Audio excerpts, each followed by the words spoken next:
Toyota can't sell their cars anymore, so they're putting lots of discounts on almost everything. If I didn't know any better, I would tell you to go buy now. But the reality is that there are lots of things hidden behind those discount prices. And you don't have to take my word for it because the numbers don't lie. But why is this happening? What does Toyota want? There is no denying that the car market has been on a wild roller coaster lately. Toyota, like other manufacturers, is feeling the pinch to keep sales cruising. They've rolled out significant discounts across their entire lineup. By making these offers hard to resist, Toyota isn't just looking to clear out stock. They're aiming to win over new customers and keep their current ones happy. Sure, effective inventory management is crucial. Sometimes, certain models don't move as quickly as expected, leading to excess inventory. So, Toyota uses discounts to clear out these stocks and make room for new arrivals. But that's not all. Toyota has been making big strides in the electrification game, pushing for greener, more sustainable transportation. They've invested heavily in developing electric and hybrid vehicles, and the 2024 discounts on models like the all-electric bZ4X and the $6,500 lease cash offer on the R4 Prime are part of this green strategy. Switching to electric isn't just about being eco-friendly, it's about staying competitive. Governments worldwide are tightening emission rules and offering incentives for electric vehicle adoption. And Toyota needs everything they have because the sales are not what they're supposed to be. It shows with the bZ4X, for instance, offering a $7,500 lease discount and a low 1.99% APR for 72 months. Toyota is making it easy for consumers to jump on the electric bandwagon. You should always be concerned when something seems too good to be true, and that is the case here. There is a hidden strategy within this discount. And if you want to buy a new Toyota, you need to know this now. I know what you're thinking. Toyota is one of the few that are successful, so how can this happen? Well, to be honest, Toyota's current struggles are multifaceted, encompassing pricing issues, declining luxury sales, reputational damage, scandals, and financial pressures. Although it is true that Toyota's past achievements have solidified its standing as a leader in the automotive industry, the present situation presents a series of significant hurdles. The company's ability to adapt to these challenges will be crucial in determining its future trajectory.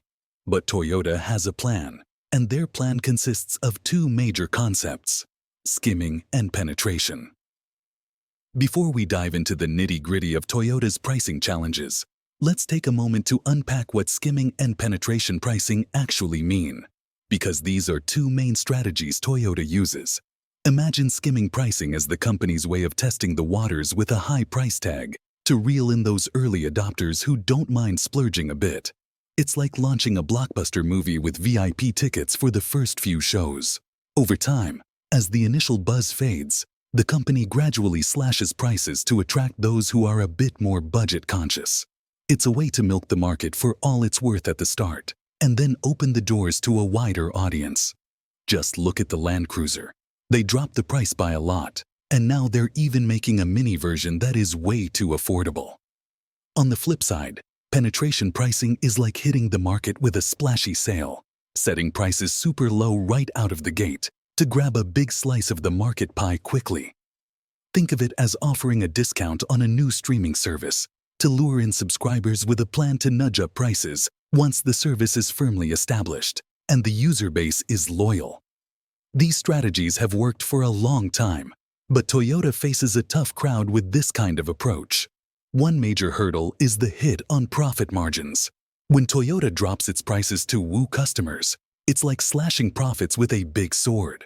But that's not all. Let me break it down for you. Challenges. Lower prices can mess with Toyota's brand image. Toyota has built a solid reputation for reliability and value. It's part of the brand's DNA, often backed up by its pricing. When Toyota slashes prices too drastically, it's like flipping the script and potentially altering how customers perceive the brand. In markets where higher prices are synonymous with better quality, such price cuts can make Toyota seem less premium. This is a big deal because Toyota's brand strength is one of its biggest competitive weapons. They need to tread carefully, ensuring they don't undercut their own reputation while trying to make a splash in the market. But the financial performance has also been under significant strain. With nifty features but at a wallet-friendly price, suddenly Toyota's high-price strategy looks less attractive. And let's not overlook consumer backlash, a real buzzkill for any pricing strategy. When Toyota's early adopters shell out a premium only to see prices drop soon after, it can spark frustration. Those initial buyers might feel shortchanged, and that's a problem. If Toyota cuts prices too soon, it risks negative perceptions and a hit to customer loyalty. Picture this. You've just bought the latest model at top dollar, and a few months later, it's being sold at a discount. That's a surefire way to get some unhappy customers and potentially damage Toyota's reputation.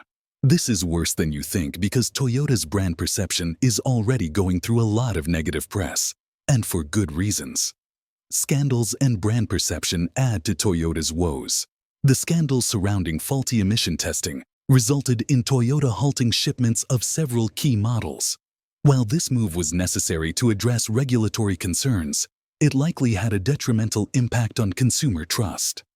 For a company with Toyota's esteemed reputation, involvement in such controversies undermines consumer confidence and could dissuade potential buyers. This trust erosion is not a fleeting issue, but a significant challenge that can tarnish Toyota's brand reputation and affect sales in the long term. The damage inflicted by these scandals goes beyond immediate sales, potentially influencing consumer perception and brand loyalty for years to come. Take the 2010 recalls, for instance. Toyota experienced a 16% drop in U.S. car sales compared to the previous year, a sharp contrast to the rising sales figures of other brands. The negative publicity surrounding these recalls, coupled with quality issues, painted Toyota in a less favorable light. Although the company has since addressed many of these concerns, the lingering effects on market perception remain evident. This year, Toyota found itself in hot water for cheating on certification tests for several vehicle models. It's like a student caught using outdated cheat sheets in an exam. The scandal involved using old or inadequate data in collision tests and falsifying engine power tests. This led to the suspension of production for popular models like the Corolla, Fielder, Corolla Oxio, and Yaris Cross. And this is not something new. Back in 2021, Toyota was slammed with a hefty $18 million fine for not reporting and fixing pollution control defects in its vehicles over a decade. The company systematically violated Clean Air Act requirements by failing to report potential defects and recalls for components meant to control emissions. It's a classic case of sweeping problems under the rug, but this time the rug wasn't big enough to hide it all. But that's not all. Toyota also found itself entangled in a broader safety testing scandal. They were caught providing incorrect and manipulated data for safety certification tests. This revelation shook the Japanese car industry to its core. It wasn't just Toyota. Other major Japanese automakers like Honda and Mazda were also dragged into the mess. It's like a domino effect of bad news impacting the entire industry's reputation. Now let me remind you, all of these are features Toyota cars run on. You could be driving smoothly, and suddenly the vehicle jerks as it unexpectedly switches between electric and gasoline power. Not exactly the seamless experience you signed up for. These glitches can turn a peaceful drive into a crazy wild one. Then there are the brake hassles. Some Toyota hybrids have had their regenerative braking systems act up. This isn't just a minor issue.